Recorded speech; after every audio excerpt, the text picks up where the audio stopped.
Yo, yo, yo, what's up, everybody? Welcome, J Freak again. Confirm for me. Volume, audio, all good. Want to make sure before we jump into anything. I was having some audio issues actually for my video today. So that was why I decided to live stream because it screwed up. So cool. Everything sounds good. A little bit blurry. It's focus. Focus. There. Okay, we're good. Yo, what up, Vibra? It's good to see you, my friend. Doing well. Hope you're doing well. You and your girl. Great times in the winter. I'm sure that you guys are cold out there. I know that it's freezing where I'm at. I'm getting real sick of the winter. I gotta say that winter in Utah is really really cold, especially where I live. I mean, you could be in southern Utah and it wouldn't be so bad, but everything is falling fast. Yeah, I mean, realistically, all it is a little bit of buy the rumor, sell the news from the Trump inauguration. That's what I think is taking place. But big picture, I don't think we're far off from a reversal. Get everybody in here. Utah summers got to be beautiful. They really are. And where I live, I think is the most beautiful part of Utah, mainly because of the diversity. I'm right on the Colorado border. So like northeastern Utah. And we have super crazy winters because we get a lot of inversion. So the clouds kind of settle and it just freezes out. But then in the winters, after the winters in the springs are kind of crappy too because it's a little colder. But we have the mountains, like the Rocky Mountains, but then we have all of like the desert vibes as well. So you can pretty much get whatever you want. A lot better hunting over here than a lot of the other parts of Utah. So it's a really beautiful place. We've got like 5 different lakes just right around me within like 30 minutes of a drive. So I could kind of go wherever I want and do a lot of things. But the only issue, man, is the cold. It gets so gnarly out here that this year hasn't been bad. Like I think the last few days it's been like 2 to 10 degrees at night. So like that's pretty cold. But honestly, at this time of year, sometimes it's like -20. Alrighty, make sure everybody. This is the coldest it's been in years. I'm done if we get an alt season. I'm trying to go to Florida, but if you guys are reading the news, Florida just got snowed out. Some dude said that there were 7 inches. I don't remember where it was at, but anywhere up the whole entire coast of the Gulf, you just see all these different places snowed out. So it's honestly crazy. Everybody down south has more snow than we got where I'm at all year, all winter. It's actually insane. I lived in Ogden, Utah for a little bit many years ago. It's beautiful. Yeah, that is a really beautiful spot up there. Honestly, a lot more people too, so there's more things to do as far as that goes. I'm pretty far out where there's not too many people, real small town. Swellest, what's up, my friend? Good to have you guys all in here. Diversity of Islam is cancer. Excuse me. I have a house for sale in Orlando and will accept crypto. Everybody hit up Pitsy 1971 if you want to move to Orlando. Honestly, I have family that lived initially they were in Sarasota, then they moved up to Fort Myers. And that's where like my grandparents, really like half of my family, they were draft dodgers during World War I. And so a lot of people that were draft dodgers went to Florida because it was almost inhabitable back then, just swamps and bugs and nasty stuff. So that's where like half of my family went. And they homesteaded Florida. We're down in there for a long time. And then my grandma and my great grandma, they were born and raised out there. So I spent like 2 weeks of most every summer out there as a kid fishing on the Gulf, fishing in the bay. We were over like I said, by Sarasota. But man, that's what I miss the most about Florida is all the fishing. I've honestly never had so much fun in my life. It's like hunting is exhilarating and stuff, but I think that fishing is like significantly more fun in general because there's just more action constantly going on. They still there after the hurricane? I'm in Tampa. No, actually, they literally just sold their house like 3-4 years ago. So they sold it, got a really good deal on it, and they were right in like the wake of where all of this crap went down. So hopefully, whoever bought it's doing good. But yeah, they got really fortunate as far as that goes. Fort Myers is amazing. Yeah, I agree. I still have family in Fort Myers right now, like my uncles that have always lived in Florida. they're up there. Did a lot of fishing with them. Honestly, they're like true Floridians, like old school Floridians. They're like a different type of breed, like redneck almost. So they're fun people, like swamp rednecks. Fishing is just life with chilled vibe. Yeah, I agree. Honestly, can't beat it. Anyways, I think I've rambled. Let's jump into some actual charts here. See what the heck's going on. I mean, so here's the deal. I recorded literally 2 videos. The first video I got all the way to the end. I finished the recording, and then I just like sat there and looked at myself on camera, and then was like, man, I could make a better one. So then I just deleted it and re-recorded the whole thing, record another 20-minute video, and then right when I throw it into the my software to start editing it, it literally just like it was prior to even throwing it into the software, but it didn't sync up with my like voice and all. Like my lips were moving at a different period, so it was like just kind of weird looking. So then I decided that we were just going to stream, and this is where we're going to talk about what I was going to cover in today's video, which if we pull it up, let me find the first one I want to talk about. So I don't remember who the heck it was, but somebody in my Discord server, or not even Discord, it was a YouTube comment. They said that I should cover Sway, C, and Injective. That was the other one. So I was going to make a video talking about all the layer ones. The reason why we want to talk about layer ones is because I've always said that these are going to give us the biggest gains inside of our cycles, and they always do. If I look back at what made me the most money in the last bull market, it was just being early to layer ones. The whole premise of why layer ones are valuable is because if you're getting into a layer one ecosystem, you guys got to keep in mind that that promotes the ability for all kinds of new projects to go build. And so if they're all utilizing the Sway SUI currency, then every new project that builds, if it gains any sort of publicity, adoption, and it goes up and performs really well, it ultimately drags the value of the native chain asset up higher as well. So people are generally going to be sticking with Sway in the early portion of this cycle. But what we're going to see is the price of this balloon really crazy once everybody starts actually launching a lot more projects, especially legitimate projects. Right now, it's mainly just memes on all of the chains, but I do believe that that will change to a certain extent. Now, when we're looking at this, the whole reason I've been so bullish on it for a long time is if we come over here and actually pull up the Solana chart. The Solana chart did this same fractal, and this is like the exact fractal that all of these altcoins are going to do. Every single one of the layer ones that are going to really outperform are going to follow some type of variance of this pattern. But you basically just get that first little higher high, that first impulse. And then it's shortly after that that you get the true wave 3. So when we're looking at this thing, the wave 3 is oftentimes where the most volume is going to come in. So if we're comparing where these two are at today, you know, this went like 60x from $1 all the way up to $60, 59 approximately. It's hard to say, but about a 60x move all in one go. This thing's still pretty, far behind. I think it's, just barely right down in here. So we still have a lot more upside to come. Even if we correct, we come back down, maybe we retest $3 before we start that higher high. It doesn't really matter. It's all going to be the same thing. Once Sway breaks out, this thing's going to end up following Solana. It's going to follow the Ethereums, all of the best performing layer ones. There's always one that steals the show. Up to this point, it's really been Sway.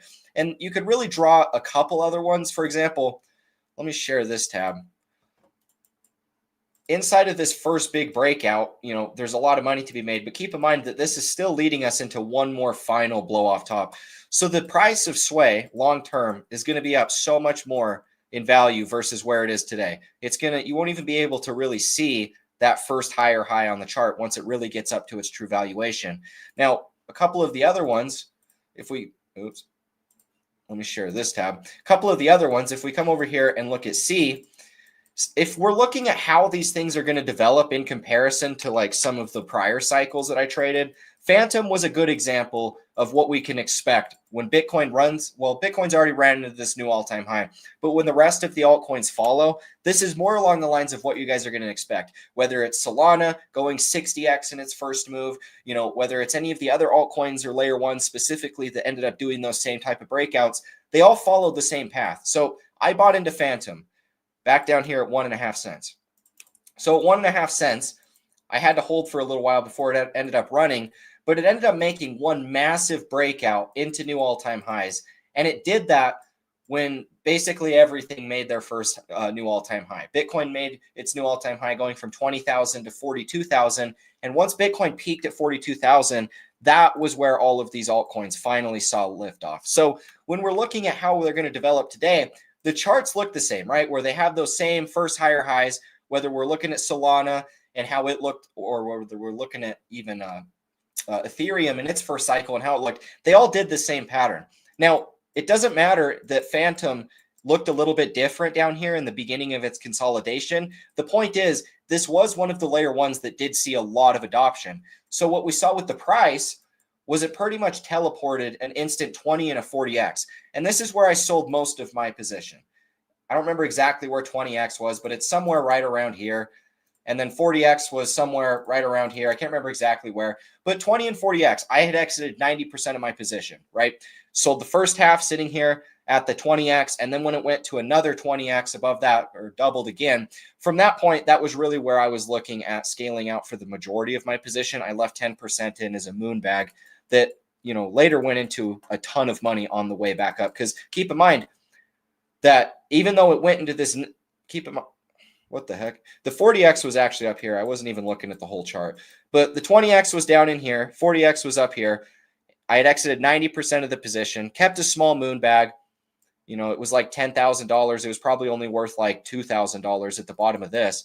But it still went for another new all-time high after into its 5-wave. So when we're talking about all of these things, I sold 90% sitting at 20 and a 40x. Really great gains. Don't get me wrong.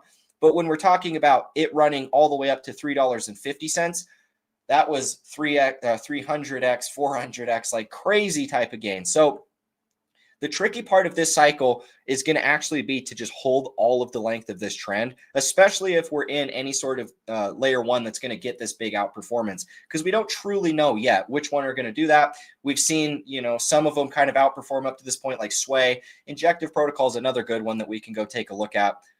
If we come over and take a look at Injective, what it reminds me the most of is actually the Chainlink chart. So if we come over here and look at Chainlink in its first cycle followed kind of a similar path that Injective is doing today, where it actually had a prior cycle. This dates back all the way to 2017. And it went through that same bear market that everything follows, prior cycle, bear market. But then when it started to break out, Injective was the one that led the cycle along with Chainlink. Chainlink was the first one to run into new all-time highs. It front run the rest of the market. And then it just kind of consolidated here for quite a few months before it really started to go parabolic. But in the same ways that happened for Chainlink, you know, Injective Protocol did a similar thing where it ran into new all-time highs first. It was the first altcoin to do that. And then it pulled back down onto those prior all-time highs, fairly close to it, still the range highs. And I do believe that this is eventually going to reverse and go into a brand new all-time high from here in the same ways that Chainlink did back over in this period. The difference is Chainlink peaked early in its cycle. Chainlink peaked in let's see exactly. May, it was mid-May of 2021. So when Bitcoin ran to a new all-time high at 69K, Chainlink made a lower high right here. So it actually had less hype at the end of the cycle versus some of the other layer ones that I was talking about. So maybe we'll see something similar. We don't know if all altcoins will kind of, you know, peak at the same time like what they did in 2017. Maybe it follows like the last cycle where we have some real initial hype on this first big breakout where some of the altcoins peak and then only a few of them go into a new all-time high. We really don't know yet. But as we're looking at this setup, the reason why Injective is so bullish is because it has better tokenomics than Sway and C at the same time, because it has a higher burn rate, right? When we're talking about the supply getting sucked off, they have an auction that takes place. So let's assume that the total basket is worth like $1.1 million worth of Injective. Everybody in the network would basically bid for that basket of Injective. So let's assume everybody's bidding against each other. The total bid gets up to $1 million, you know, 100K off from the 1.1 total value of the basket. And that guy wins the auction. So all of his 1 mil that he bid for that auction is how much $1 million worth of Injective gets burned off the market. So that's the way that they create like a deflationary model in Injective Protocol. So as more projects launch, as we have more money going into the Injective ecosystem, it's just going to burn more Injective out of the market. So I think that this one out of all has a real chance to get a lot of upside potential just due to the supply shock that we experience over the cycles. Because keep in mind, guys, we have a lot of supply that exists on chain for anybody to be able to go out and buy right now. But when we see a large amount of increasing in price where everything just starts skyrocketing, it's because that supply runs out. We have a lot of demand taking place at the same exact time. And then the prices of these things just rise substantially. The valuations of these things in market cap really aren't real because they don't reflect any sort of true, sincere value. We're going to see a lot of these things get blown out of proportion. But the ones that can really get the most supply out of the market are going to be able to appreciate the most. So when we're talking about Injective, if there becomes like a huge supply crisis, not in a negative sort of way, but basically what I mean by that is when the exchanges don't have enough tokens on exchange to be able to cover the liquidity, and they have things in like place to where they're not going to just run out of liquidity by any means. It's not like a negative thing, but they do start to dip into the lower part of their reserves. So they have to actively go out and accumulate more Injective off the market just to be able to make sure that they're good. When that type of stuff happens, the prices go up a lot. So with things like Injective that have an even more likelihood of the supply getting sucked out because it is highly deflationary, the upside is just a lot higher. So I think that these type of things are going to get ballooned to crazy valuations. These are my top picks of layer ones. And, layer ones have made me the most money over the course of the cycles that I've traded. So I'm just sticking kind of to what works. Like it's the easy system I can follow. I don't have to overcomplicate it. The only difference with this cycle versus other ones, these are already sitting at, multiple billions, $1.5 to $2 billion in market cap. So they're a little bit like more valued than like what some of the other ones I was buying in the last cycle. But this is the institutional cycle. This is the retail cycle, true regulation, all of these things with quantitative easing. I mean, it really does just seem like the perfect storm or catalyst, I should say, to just create like the craziest crypto bull run ever. So the idea that a lot of these get overblown in valuation, I think is likely, considering there's going to be more money flowing into this cycle than ever before by probably a huge margin would be my guess. So yeah, anyways, I've been rambling on for a long time. What I just explained is the premise of today's video, though, that I was unable to get posted. So I wanted to at least go through, make sure that you guys knew what I was wanting to talk about on YouTube. I was going to save this for tomorrow, and maybe I will because it's not like as many people are going to see the live stream. But regardless, like I still think that if we diversify into the layer ones, it's going to provide us the most upside potential on all of our assets. And the ones that have the superior tokenomics, specifically ones that have high deflationary models, those are going to be the ones that outperform the most. But any sort of ecosystem that anybody can go create and launch their own crypto on, those are going to be the ones that end up getting the most upside just because the amount of adoption is a little bit bigger that takes place inside of those chains. So you got to be aware of all that type of stuff. Hey, Donovan, are you interested in streaming with the founder of the Titan X ecosystem? Potentially. I'm not against it. I've never really thought about it. Honestly, I've never streamed with anybody. That's the thing. I'm like thinking about my head is like, do I want to stream with somebody else? It could be fun though. I'm not even gonna lie. Like in my head, like it sounds a lot more like a better thing than negative. I mean, if you can set that up, just DM me on Twitter and we can talk more about it, or X, I mean, and we can see about setting something like that up because I'm actually, open to Titan X. I've been thinking about buying it over the last couple months because my buddy Vibra Finance over here, Vibra, shout out to Vibra, subscribe to him on YouTube as well. But he was the one that pointed me on to the Titan X ecosystem. So if we came over, let's actually just pull up a chart.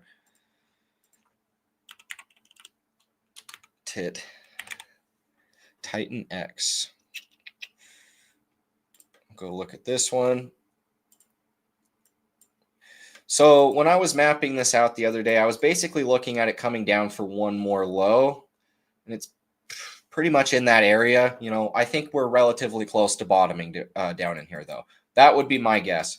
Right now, it's a great buying opportunity for anybody that wants to jump in. The thing I like about this chart, it's got a lot of new volume that's came in here. And with that volume, we still have like 300K in 24-hour volume. even though the price is clear down here in this massive correction that it's been going through for the last couple months. So that's still really good. And with having this much volume, really showcasing the amount of volume we had in the last cycle, I do believe that this is going to pinpoint towards the price appreciating a lot, because volume precedes price. When you see this level of volume coming in, it's always an indication that the price is going to ultimately start appreciating as well. And when we look at how nasty of the bear market, which a lot of this is fundamentally based, I did understand that was explained to me. There is a it was inflationary throughout this period, and now it's super deflationary. So with all of the new projects launching in this ecosystem, it follows the same rule that I was explaining with the Injective ecosystem, how I was saying that, you have these big supply shocks where there's not enough supply to go around. There's all these people buying. So the price has nothing but to do besides go up. So at that point, these ecosystems are the reason why those end up pumping so hard. And at $40 million in total market cap, this is around the same market cap that I was buying. Solana was even less than that. No, it was about 50 million in market cap that I bought Solana for the first time. So realistically, some of my best buys that I've made in my layer ones, they've always been, around that 50 mil-ish market cap range. And if you can find them at that, in my opinion, that's the sweet spot for a lot of upside potential. Keep in mind that this was worth, I think, like 200 plus million just recently when it was upwards of this, high. So getting it all the way back down here at this massive discount, I don't think it's a bad thing. This is one I'm probably going to buy at least a little bit of exposure into, just mainly because of the fact I really do like the highly deflationary model that this runs with. I know what's going to happen when there becomes a lot of buyers. It's got good volume. It's got good liquidity. It's got constant amount of new projects that are going to be launching. So all of the things you want to see are pretty much there. I mean, you can't, I think it's worth at least a moon bag, but it could be something to bet a little bit harder into, You just have to see. Let's take a peek at some more comments. When do you think it would be possible to give some more precise predictions about time of end of cycle in summer? Well, so realistically, when you're trying to predict the price inside of a cycle, you're trading a cycle based off of the lows of the bear market, right? You're not actually trading it based off of the peaks. So when you're trying to figure out the way to value a peak and where that's going to be, it's the most unpredictable aspect of the cycle, considering it's the part that you don't try and predict, if that makes sense. When you're trading a 4-year cycle, you're analyzing from the peak low of the bear market to the next peak low of the following bear market, because the bull trend starts at the very bottom of the bear market. Right when it starts to go back up again, that's at the beginning of the cycle. So you analyze it from there, and the ending of the bull market, the true ending, is at the bottom of the next bear market, right? If that makes sense. Kind of said that confusing. But at that point, the peaks can happen at different times, right? So in the last bull market, we saw peak euphoria take place May, June of the summer, like what you're explaining in your comment in the summer. That was where we saw the maximum amount of euphoria, where Dogecoin peaked, where a lot of DeFi peaked, actually. Chainlink peaked in the summer. There was a number of assets that peaked in that summer type of move. And then when Bitcoin ran for a new all-time high at 69,000, that was only a handful of altcoins continued to run with it. So we saw something a little bit different, where the true cycle top, even though it was at 69K, it didn't follow your conventional 4-year cycle, where all of the other ones had been really consistent with just following into a true peak at that end of the year. This one peaked at the end of the year, but it was a little bit, less euphoric at that true top versus where we saw the main euphoria taking place in the summer. So going into this cycle, we could see a handful of things take place. Maybe we follow a normal blow off top like 2017. Maybe we follow something like the last cycle, where we peak a little bit earlier into this first run into new all-time highs. I find it less likely because, the odds of us repeating the same cycle twice outside of a 4-year cycle, just trying to predict double tops and things, it doesn't make as much sense. You're not as likely to see that happen. What we can and what we do know based off of right now, the government and the president is going to be streamlining adoption. He's already investing into cryptos. He just launched 2 meme coins, his wife and him. On top of all of this, you have, governments that are going to be able to start investing, which already are companies on the S&P 500 that are allocating heavy capital into this. we haven't even got to true retail yet. So all of these things are happening and still yet to happen. So I think that it's likely we would end up following a lot more parabolic cycles similar to 2017. That's what I've always said. I'm still kind of sticking to that because I don't think that anything is changing. And so, maybe that leads us into more of just your typical steadily inclining uptrend throughout 2025. But I think that the best way to play it would be if you're worried about playing either scenario, maybe you're worried about the midsummer type of sell-off, take your profits on this next big run, because what we're going to see over this next short while is a lot of altcoins running into new all-time highs. And as they're running into new all-time highs, they're going to follow kind of this fractal that I just shared with you guys earlier, going over like Phantom and stuff. Let me share the chart. But if we're looking at Phantom and Terra Luna and all of these altcoins I've ever seen over our cycles, they always have this midway sell-off, right? So they range, didn't do anything throughout the entire bear market. All of a sudden, Bitcoin goes into new all-time highs. Altcoins explode. As altcoins explode, they make this first big high, right? This first big new all-time high. And then they have that correction. So Phantom pulled back 60, 70, 80%. 84% approximately. So it was a really big sell-off, but they are all going to do that. All the big runners, they're going to have that midway pullback that takes place once everything starts to sell off after all of the initial hype into price discovery happens.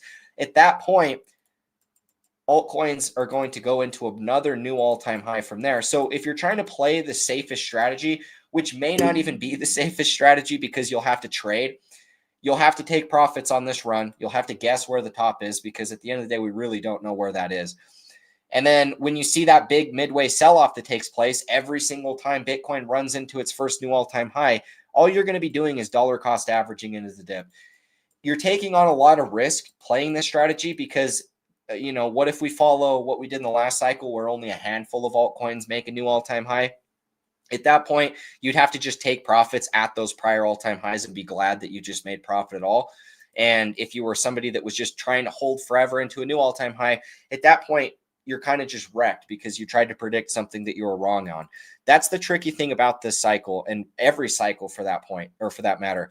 When we see everything go into price discovery, I sold at a 20 and 40x 90% of my position. I didn't know that it was going to go for another new all-time high. Was it smarter in hindsight for me to just held the position? Of course, but I still made money. So it's not a loss and it's not a negative thing at all. It's just trying to time these cycles is going to be the trickiest thing that you ever do. If you're going to try and take profits in this midway sort of run before that correction sets in, I don't think it's a bad idea to do so. I think it's a great idea. Now, if you go back into those same tokens, that's one decision you could make. Another decision you could make if you really believe in those projects, or if you don't believe in those projects, is just to go back into the safe stuff, go back into the Bitcoins, go back into the Ethereums, the Solanas, the stuff that that has a high likelihood of just following whatever Bitcoin does. It might not give you the greatest ROI, but if you make a bunch of money off altcoins that do a 20 and a 40x, and you're sitting on a few $100,000 or something crazy like that, maybe millions, who knows what your position is, even if you're sitting at a few tens of thousands of dollars, it doesn't change anything. That's a lot of money that you can take, throw into an Ethereum, throw into a Solana, a Chainlink, a something safe. And if it only does a few X's from that point, 2x, 3x, that's still a lot of money for you, right? And you don't have to play it super risky. So there's a couple strategies. If you get into a crypto early, a Luna, a Phantom, a Solana, something that really starts to run in a big way, and that takes place, the best strategy in hindsight is always to just compound on that same investment into the dip after you've taken profits. There's so many factors with doing that. Is this going to actually have a new cycle? Is my confidence in this just, ignorance more or less, and I'm just going to buy the top and it never will? Who knows? These are all questions everybody has to wrestle with. But when we're talking about layer one specifically, those are the safest bets for the ones you can compound back into on the dips, because those have the much bigger likelihood chance of continuing to run with the rest of the market. If the ones that are going to continue to run, layer ones are always going to have that advantage, in my opinion, because if we're looking at all of these, it was truly the layer ones that actually continued to make new all-time highs. It was some of the other ones that didn't provide support for other cryptos to be built in that made the lower highs, because there just wasn't enough profit to go around. At that point, you kind of had to have your own platform for new cryptos to build in if you were going to capture any sort of that growth in the long-term value of the cycle. So those are the strategies I see. You can either try and take your profit on this next run, try and pick a top, be thankful with what you get, and try and compound on that following dip that you get. You can try and do that compound on safer assets or back into the same ones that ran. But if you're going to compound back into the safe ones, by safe, I mean layer ones out and layer twos. Outside of those, it's really tricky to say which ones are going to continue to run. AI is probably a really good option as well. We know that AI is something that's going to continue to trend. The question I have is, do we see an early cycle top for meme coins? Does a lot of the meme coin hype die out on this next run into price discovery? For example, let's go look at the Dogecoin chart, because Doge did this in the last bull market, which is why I have this whole thought in the first place. But if we come over here and look at Doge on a weekly time frame, we zoom out. So the thing with Dogecoin, it always repeats these exact same cycles, right? And in the last cycle, hold on, let me get my reference point.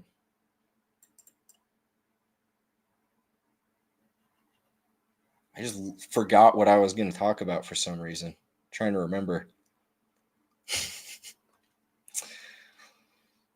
Oh, yeah. I don't know why I've lost my train of thought. Anyways, so with Dogecoin, in the last cycle, we were doing nothing for literally the whole bear market, down and sideways, made our first higher high. The second that Elon Musk got elected and we started running, the max amount of Dogecoin hype was literally right here in the summer. Dogecoin peaked May 3rd, May 3rd of 2021. So Bitcoin made a new all-time high. Solana made a new all-time high. Some of these altcoins made a new all-time high, but this is where Dogecoin was at 69K. This was a lower high. It was the ABC correction that was about to take place, right? So a lot of the initial hype died out in the summer, and I think we could see something similar, but I don't know if that's going to be the case. Are we going to see meme coin hype die out just in this first run into new all-time highs, kind of the first euphoric run that we're going to get to start this cycle? I don't know if all of the meme coin hype dies out in that move, or if this cycle specifically, there's enough money to go around, and whereas there wasn't for Dogecoin in the last bull market where it made a lower high, when Bitcoin went into a new all-time high, when Solana went into a new all-time high, when all of the layer ones kept going, maybe this is the one where they actually do. And we follow something like this before the true cycle top. I don't know. We really have no idea if that's going to be the case. But these are all things that we have to keep in mind, because if this is what the market's going to end up following, then, we don't want to go back into meme coins on that dip, because the dip's going to keep dipping and you're going to lose all your profit. So that's why I say that if you're going to compound on new cryptos that just came out, I'd probably just stick with the layer ones. I don't think I would go any outside of that unless you've just got some amazing hunch. But oftentimes we're wrong on these hunches. They're emotional based, and you got to really check yourself just to make sure that you don't wreck yourself, I guess, to be kind of corny. But yeah, this is really the thoughts that I'm having going into this next move, and why it's so important that we're really just looking to take a lot of heavy profits on this run. Because if we're into any sort of meme coin specifically, some of the stuff that's a little bit more funny, the whole goal should be to just take your profits and get out, get into cash. If you're holding something like a layer one that you really believe in, the C's, the sways, the injective protocols, stuff like that, I don't necessarily think it's a terrible idea to continue to hold. If you're somebody that doesn't want to try and, trade the market, you just want to be able to hold your positions the whole way, I don't think it's necessarily a bad idea with the with layer ones and stuff. With meme coins and other things like that, you're really playing a risky game trying to regenerate hype. And if the meme coin hype just kind of dies out on this first big run and they don't go for a new all-time high, you're going to psychologically trick yourself into just holding it forever and ever, thinking one day it'll reverse. And probably most of these meme coins will never reverse after this cycle. They'll just go down indefinitely forever, and you'll never make your money back. You'll lose all of your money. It's just best to get out of sketchy things. And most alts are still sketchy things, especially in the bear market. They always drop. They always crash. They always go 99% down. Not every one of them, but even Solana went down 90+%. A lot of my best returning altcoins, the ones that go up the hardest, come down the hardest in the same ways. So it's really just the better idea to, if you're going to hold, stick to the 4-year cycle, probably sell at the end of the year. That's the safest strategy that you could play. And at that, you know, I would probably stick with the safe stuff if you're trying to compound. You don't want to compound into anything sketchy at all. Go back into the layer ones. Go back into the things that you've already made the most money on. It's just that if you're going back into the memes, you're playing a sketchy game. I'm only really looking to play memes on this first big run into new all-time highs. As Dogecoin's going to run into new all-time highs, as Shiba is going to run into new all-time highs, Pepe, all of the main, you know, coins that are memes, if those are all going to run into price discovery, all of the other sub-meme coins are going to do the same exact thing. So that's what you got to be aware of. Is it better to keep DCAing into position in dips, even if it keeps raising your initial entry point? I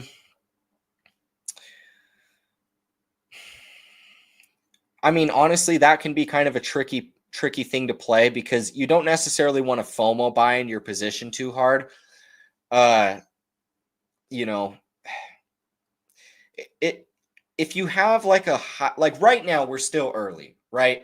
We're super early into this cycle. I don't think it's necessarily a bad idea right now to DCA, even if it's like at a higher point. But here's the thing, like if we're comparing, you have to have a reference point, and it's hard for me to say without like looking at a specific chart. So when we're looking at like, you know, a market, let's just pull up the chart that I'm looking at now, Dogecoin. So Dogecoin's sitting all the way up here. It's like in its mid-cycle range, and we're expecting that it's going to go to a new all-time high. But let's say that you accumulated all of your Dogecoin position back down in here, back down in here. So you're seeing it all the way up at this price. You're already up a lot in profit. You're thinking, man, it seems like it's just kind of risky. I don't necessarily think that it's a bad idea to keep buying Dogecoin up in these prices, even though, you know, your entries were down in here and it might raise it up to here, to here, to here, something like that. I don't think it's a bad idea because we know that this thing's going to go so much higher into its cycle. Now, saying that into a new crypto that's sitting in new all-time highs that we don't have a reference point because it's just in price discovery, that's a little bit trickier to say. At that point, you're kind of taking more of a risk. But if you have a lot of belief in it, if the data and everything speaks for itself, like lots of new volumes coming on chain, it's maybe a layer one where there's lots of opportunity for new cryptos to build, things like that. You know, I don't necessarily think it's a terrible idea. At that point, it just kind of becomes your own speculative play.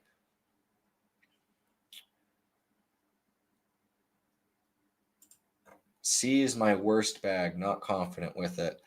I mean, honestly, we're just inside of a dip. Once it starts running into new all-time highs, confidence will shift because it's mainly just emotional based that you feel that way. Because all the on-chain stuff is bullish. So everything you want to see volume-wise, you know, volume precedes price. So it's just a matter of waiting for the price to pick up because it will inevitably come.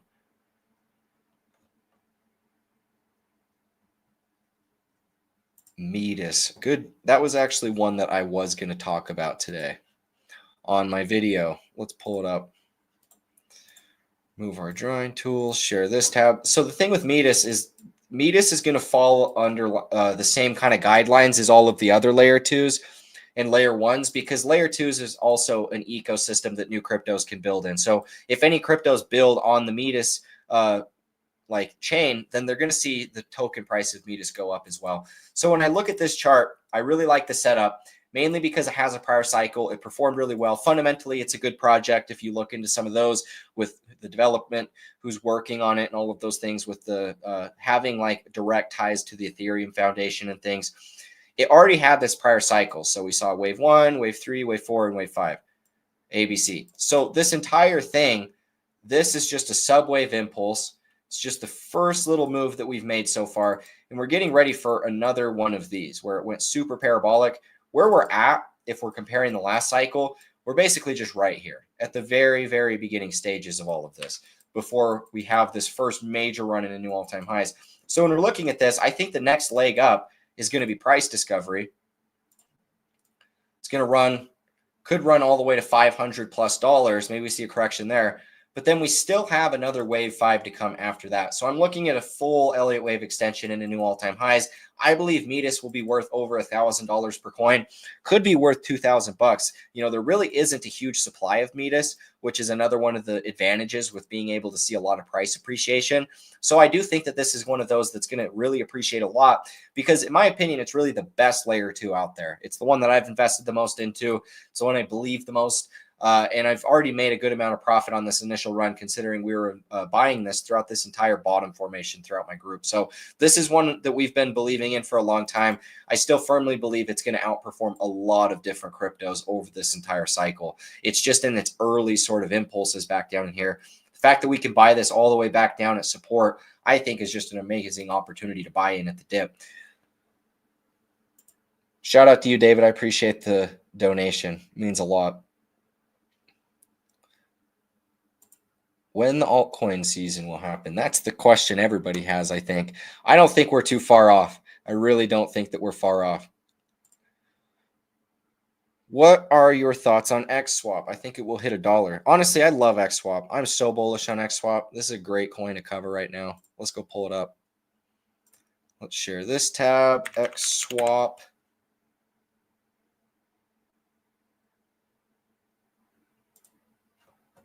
Assuming this is the full chart.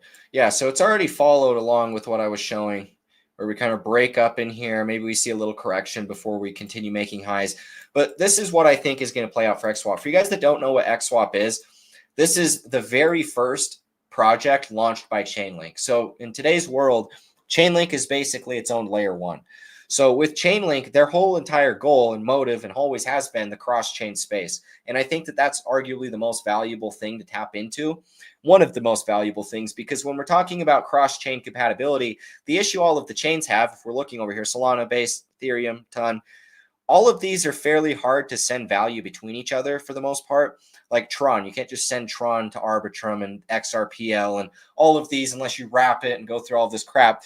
So the fun part about using something like Xswap is it's basically just Uniswap for every chain at the same time.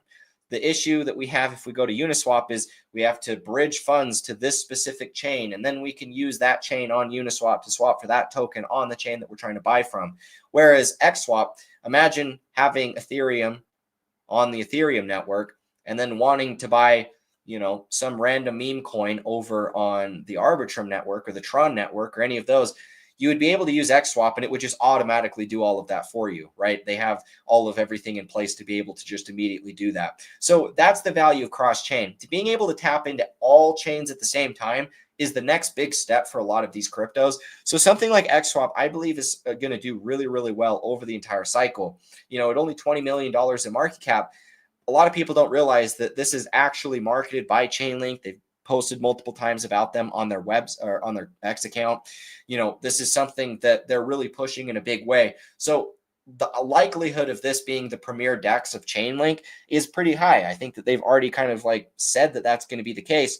And with this being the first project they've ever launched under the Chainlink CCIP, this is where they have all of this money and funding from ultimately having a lot of Chainlink that's gone up in value. So they're taking that Chainlink, they're investing it back into their ecosystem. They're funding new projects that are going to build the Chainlink ecosystem.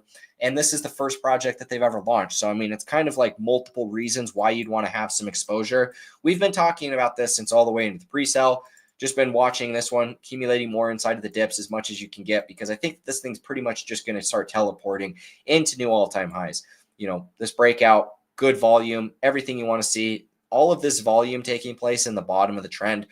Oftentimes that's what you see right before a really big parabolic trend starts. So Xswap's one of my favorite picks going into this cycle. I've got some pretty good exposure of it because I really do believe in it.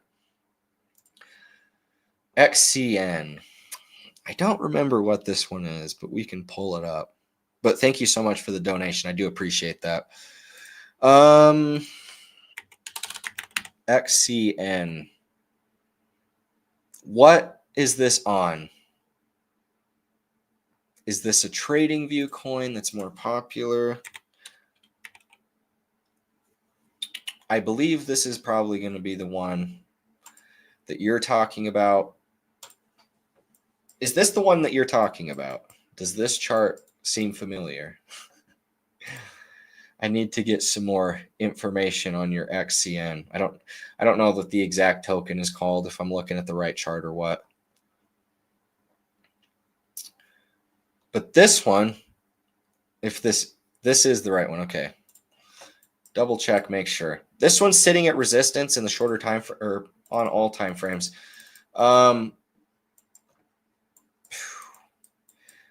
These are really tricky ones to analyze because it does look like it's flipping this lower high as new support, as indicated here. It reclaimed that level, and it does have this secondary breakout. But the secondary breakout is still below this resistance, and it is working on a breakout. It is technically like on the daily outside of it, at least in the short term, but we still have 4 hours till it closes. So, and it is like pulling back as we speak below it. So I wouldn't be surprised if it did sell off here. But I don't know exactly that much about the project to like be able to determine too much about it. I don't really know like what is causing the price to increase so much. Like if there was some sort of update that came out, some big news, a big partnership, some of those type of things can drive price. And it can be a little bit difficult. But if you were somebody that bought all the way back down in here, chances are, considering we're looking at like so much price appreciation taking place throughout the rest of the year, generally you want to just kind of hold whatever you have. You don't want to start taking profits immediately on the first big breakouts, because oftentimes that can be what's taking place right before a much bigger move runs throughout the rest of the year. So it can be a little bit tricky to know exactly what you should do in that regard. For me, it's like I could only speak on what I would do personally because I don't know enough about the project. But if I were to be into a project that I really believed in, I got in early, had this hunch about it, and it really started pumping hard, knowing, what's going to take place throughout the rest of this year of 2025, I would hold it, because that to me is an insight that it's going to keep running from here. And that's, more reason to keep holding it.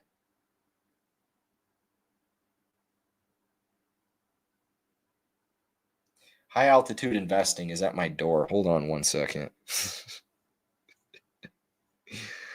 I will be right back.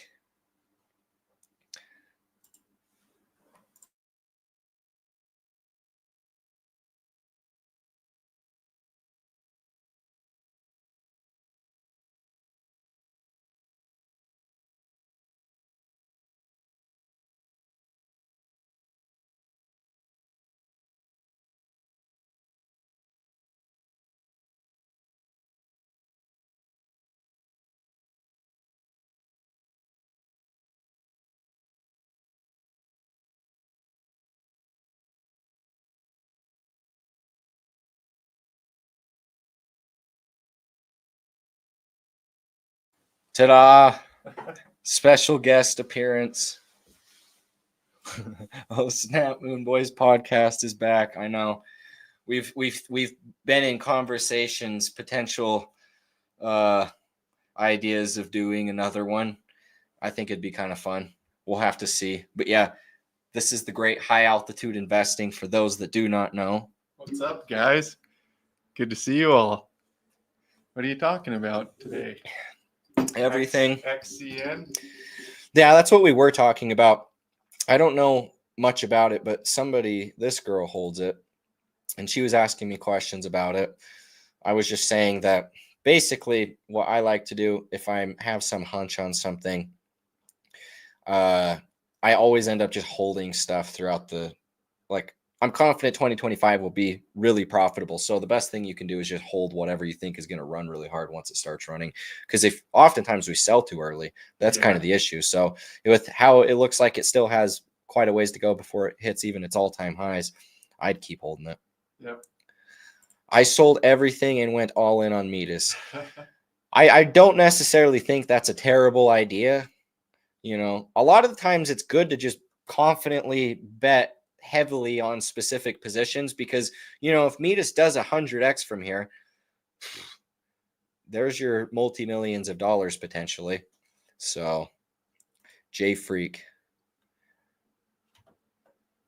what's up, man? He watches every stream. He's pretty much like one of the first people to comment every single time. Old Arthur. Yeah, he watches all my streams too. This was unplanned. Basically, what happened, the whole reason I'm streaming right now, I recorded 2 videos, and while I was recording it, it basically I recorded the entire thing, stopped it, sat there, looked at myself on the camera, and then I was just like, man, this sucks. I feel like I could do better. And so then I just re-recorded the whole thing and recorded another 20-minute video. And then after I got done with it, I went to go edit it and I put it into my software, and it wasn't synced with my mouth. Like my words weren't. So then I was just like, I just wasted another hour. And then by that point it was 11:22. So I was like, man, like I don't want to record another video and then have to edit the whole thing and then have to do the thumbnail and all of that. So I was like, I'm just gonna. It is. Well, it's really like if you do one video, it's not that bad. Like it's pretty easy. But if you have to re-record it 2-3 different times, then it is a lot of work. Yeah. And at that point, I just don't even want to do it. So I just rage quit and press the live stream button. Yeah. So I was like, you know what? I can give everybody a 30-minute warning that I'm gonna stream, and then I can cover what I was gonna cover in my video since all the stuff's already here on my desktop. It's like I'll just run with it and see what happens. And it was good content. I feel like everybody was fairly happy. But yeah, I might still make a video about it. I just felt like this was the best strategy. I told him to come over, and if I would have edited the video, it would have been perfect timing, and it wouldn't have even mattered because I could have just opened the door anyways. But he's just been. I was locked out for a minute. I was knocking on the door. I didn't even hear it. Streaming. I didn't hear it once. So I went and sat in my car for a minute. You just had to wait. GST. Any TA or ideas? What you think? When you guys drop a ticker, put the name down too, because sometimes when I go look at them, they have like multiple ones. What was that called? GCS? GST. Let's take a little peek. All right, you got to tell me which one it is. I don't know. Green Satoshi. Okay. Excuse me.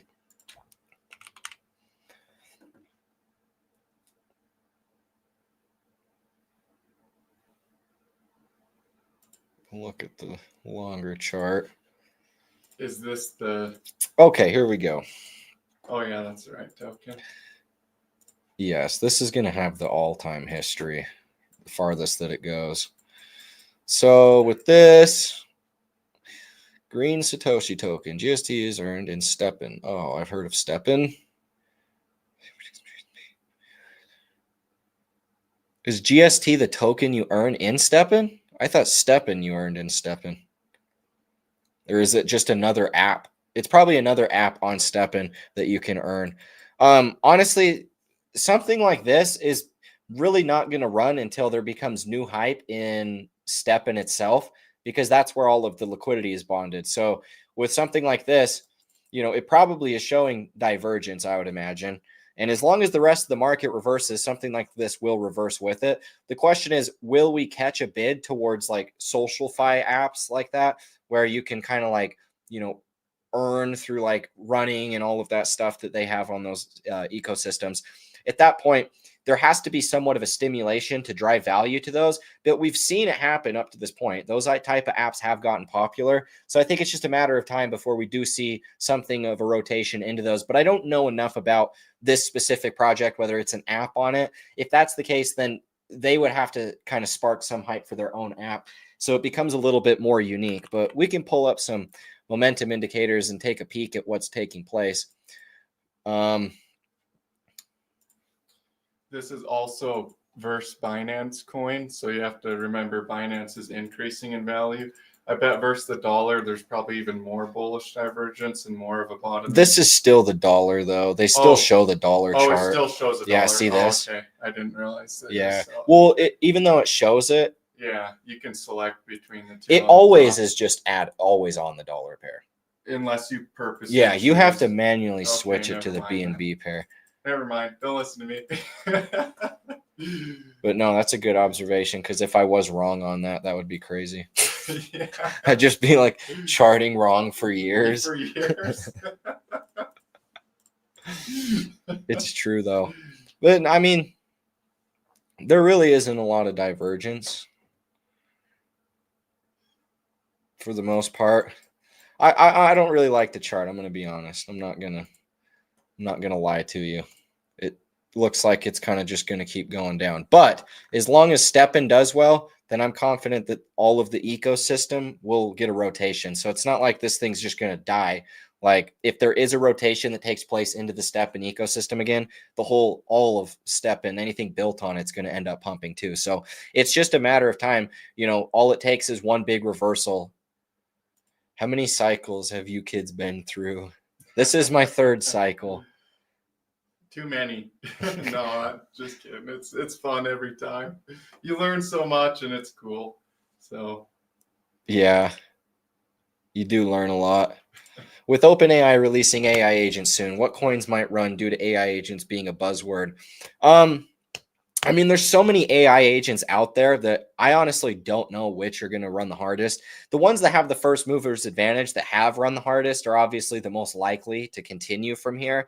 But the thing is there's going to be constantly new AI agents that are launched that are going to run and have their own brand new cycles. So, I think it's kind of at the beginning stages. I just barely started trading AI agents like a couple months ago, if that. So like they have only been a thing for a short while. Having OpenAI talking about making their own agents and having all of their, features that they're going to have, it only is going to bring more AI agent launches over to the chain, because like I'm talking with people that are getting ready to launch a project that I'm going to be working with that are going to be for AI agents and going to be looking to raise money for that. So it's like, it's only at the beginning. Like what ones do I think are going to run hard from here? Well,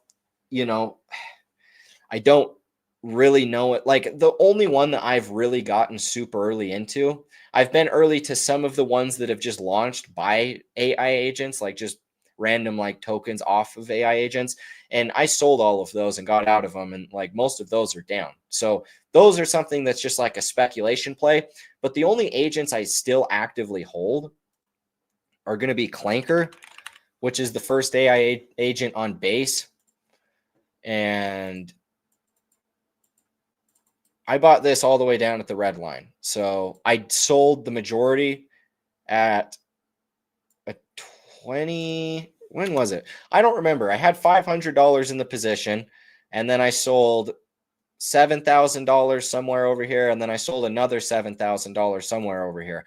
So I'm holding like a moon bag. It's worth like a few $1,000. It's not like I have huge exposure into this thing. But this is basically the very first AI agent that you could just launch tokens over on the base chain. This week at Dish and I built Clanker, an agent that makes creating a token as simple as posting a meme. Clanker, I want to deploy a token called TokenBot with the symbol Clanker. Can you help me? And then it launched it, and then it mooned hard. So at this point, most of the agents are kind of stupid. It's kind of just meme coin centric. So that's why I say that like the real upside of the AI agents is still yet to come, because they're still going to release. So the best thing is to just research what are the new projects coming out, what are the new AI things, what are the new agents that are going to be looking for funding and things, and just try to get your hand in some of that if it's possible. Yeah. You have anything you want to add about whatever? Doesn't even have to be AI. I would just say that like when it comes to AI agents, Donovan's exactly right. There's so many of them that are basically just a meme coin that somebody connected Chat GPT to some picture of a person that looks like or it could be like an anime girl or something. Yeah. And they're just creating these AI tokens with no real value. The ones that are probably going to pump hard are going to be the AI agents that have some type of something. At least I think some of the bigger pumpers will be some of the ones that have something behind them, something that's actually like, not just Chat GPT connected to an anime character. Exactly. It's everything's meme right now, but legitimate projects that develop toolkits that you can utilize AI to like complete things for you really what I would love is just like marketing tools that are all simplified on a platform. And then you use AI to be able to track everything and help you to strategize for what you could do. And I mean, AI is just better at everything. I use AI for all of my like YouTube descriptions. I just like tell it a basic paragraph about what the video is about, main details and points, and then it just generates me a whole entire thing that looks really nice and is presented better than I would have done it myself. So like everything's just going to be used. We're going to use AI for quite literally everything. Like, and that's the interesting thing is like moving towards this period of time in life.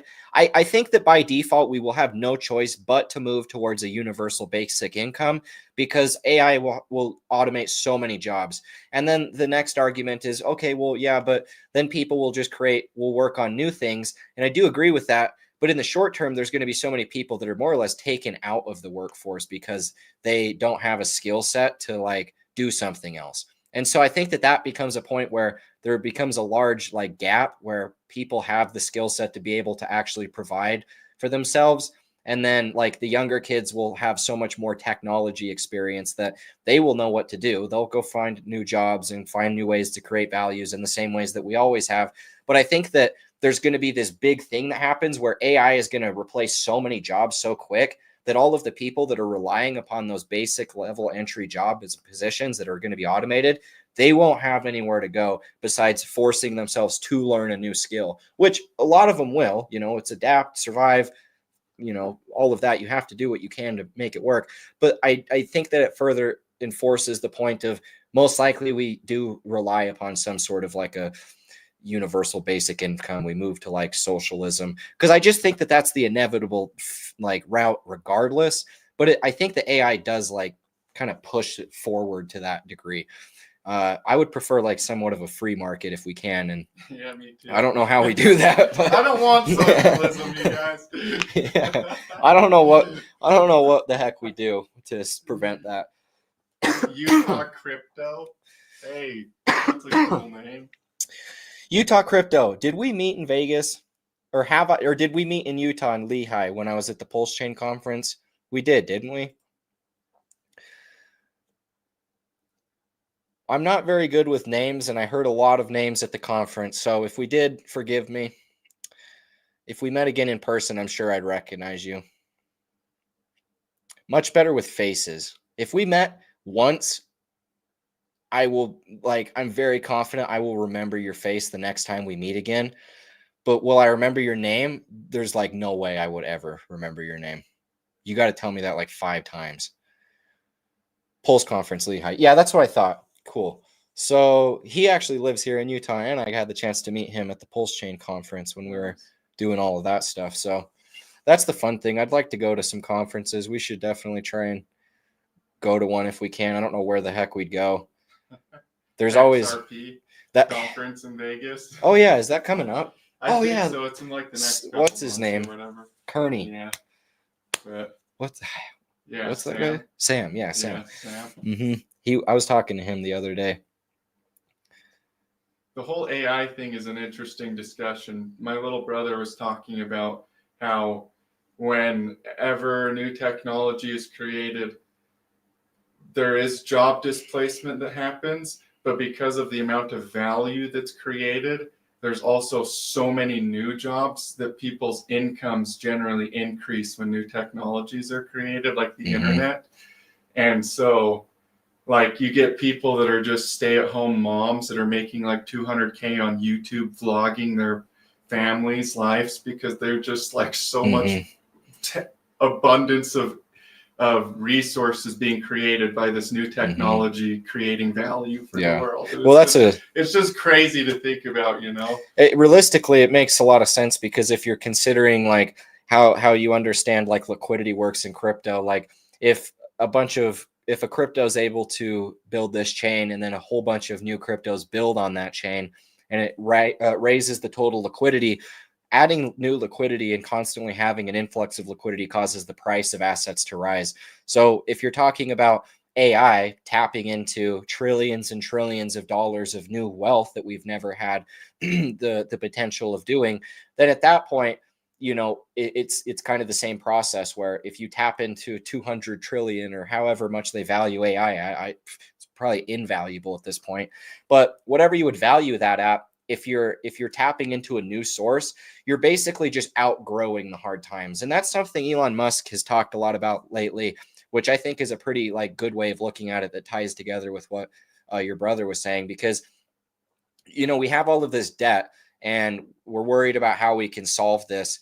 And Elon Musk has talked about how the best way to solve it is actually just trying to outgrow the debt and build so much new, add so much value, create so much new, whatever profit for the government, and then bleed out all of these people that are just leeching, that have been. Do whatever you can to try and make it truly profitable. Invest into these up and coming technologies that we know are going to be the futures. Because if we are the forefront of AI, if we are the forefront of crypto, all of these emerging technologies, then at that point you could easily outgrow the debt. Because if you look at kind of the biggest empires that collapsed, they didn't really collapse. They just basically became like a bank or became a church or became like something that hoards wealth. And like that's what they do, is they just hold the wealth. They didn't need to keep having a religion and a government and all of this stuff holding everybody together. All they had to do was just hold the wealth. And so I believe that crypto or America, it's the same thing. Eventually we're going to move out of somewhat of like our government system. I think it's inevitable that we like transition to somewhat of a global type of power and system. And when that happens, the more that we become a global, like universal kind of working with each other across the world, I think at that point, we're more or less just going to like, I don't know where I was going with that. I had a point to that, but I just lost it. So It happens to the it was best of us, a good bro. one, but I don't know. I just went on a little bit too far with it. Oh man. I finally remembered my question. You mentioned coin supply burns. Can you explain to me what that is? I mean, basically, like with Bitcoin, technically Bitcoin's a capped supply, but it's inflationary because there's always new Bitcoin added with miners. So even though the amount that is mined is cut in half every 4 years, and it's really not that big of a portion anymore, it's still technically inflationary up to a point in which it's capped at 21 million. So it incorporates like semi-deflationary technology, I guess, in a way, but it's still inflationary throughout its course until all Bitcoin are mined. And then it's just, capped. It's not really deflationary at that point. Deflationary is where you have some mechanism in place that actually takes out a portion of the supply and burns it forever, where it's never going to be used again. So what that generally means is that there's a dead address, and whether they have fees on the exchange, whether it's a DEX, whether it's a chain, and they have incorporated fees with all of the new tokens. Like every time you create a liquidity pool, a certain percentage of that goes into buying the native chain asset and sending it to the dead address where nobody has access, not even the developers. There's no way to get to it. It's literally just dead supply at that point. That's what they mean with the token burn. It's not like they're like lighting it on fire and it's like dissipating into this fire. It's literally they have a dead address. They have a mechanism in place that sends a portion of the supply through every transaction or various measures, just goes to the dead address. And then that is further supply that will never be able to be inside of the liquidity pools for people to be able to buy and sell. So basically it just means that the price is easier to move, right? So the more supply that is locked up, that's never going to be touched, the more likely it is that you have a supply crisis or a supply shock, and the price just starts skyrocketing when people start buying it. So it just makes the price go up more or less.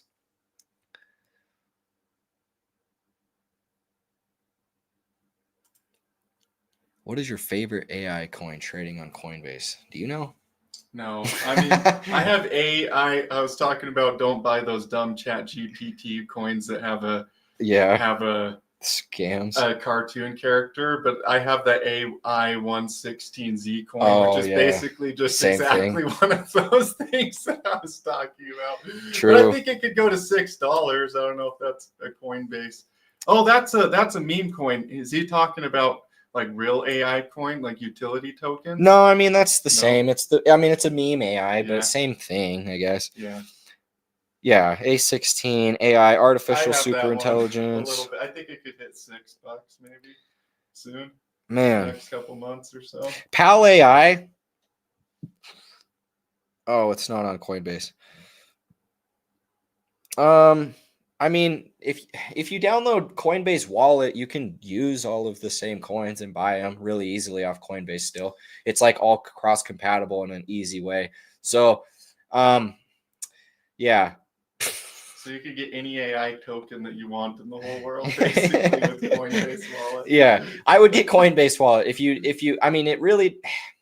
I mean, geez, if you don't want to, if you're against it for whatever reason, and you have to buy one on Coinbase, the issue is it doesn't differentiate what's on Coinbase and what's not. It doesn't easily show, I know. I'd probably like. I mean, the thing. Yeah, man, I don't know. I'm gonna be honest. I really don't know. I don't hold it.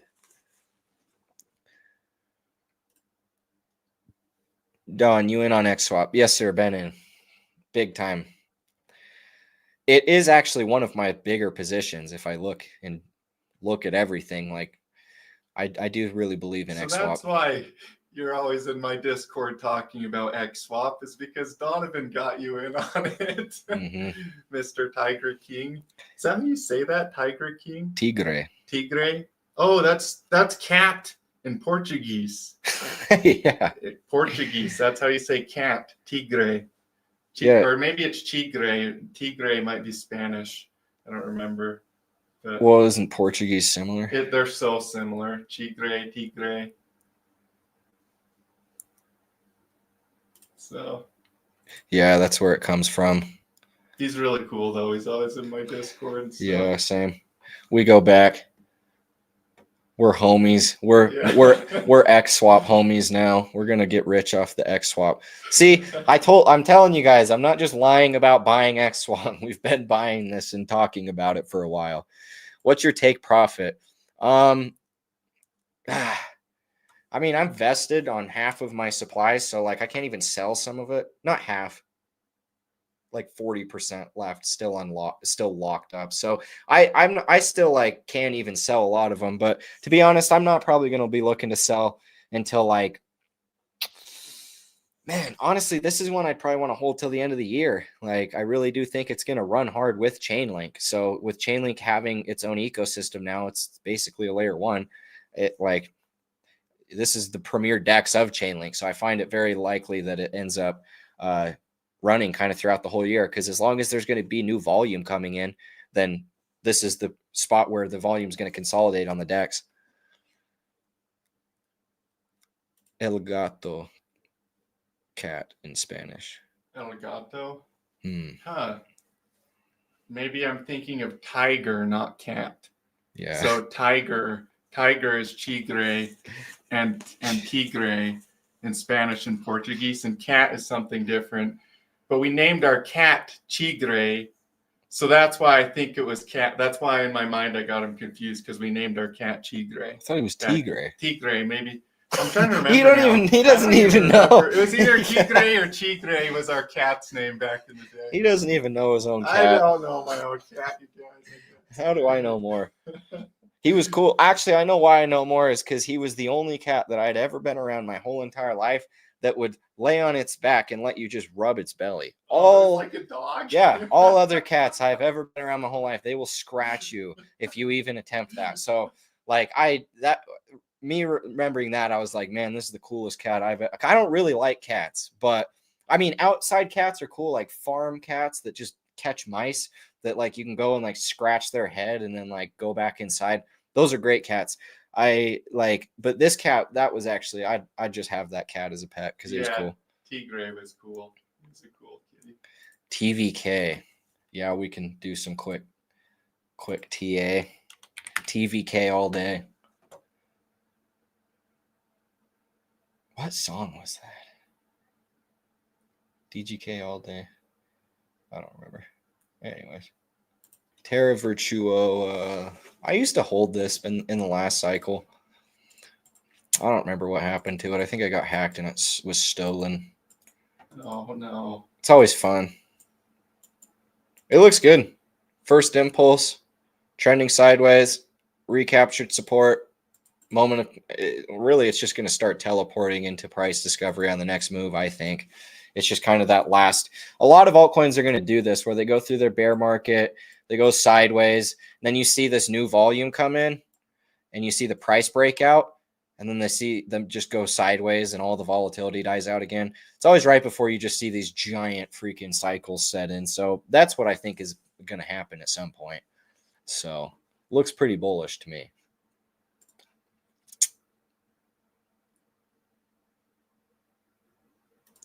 Yeah, real projects like Ocean or Render, Filecoin, Philcoin. What in the heck?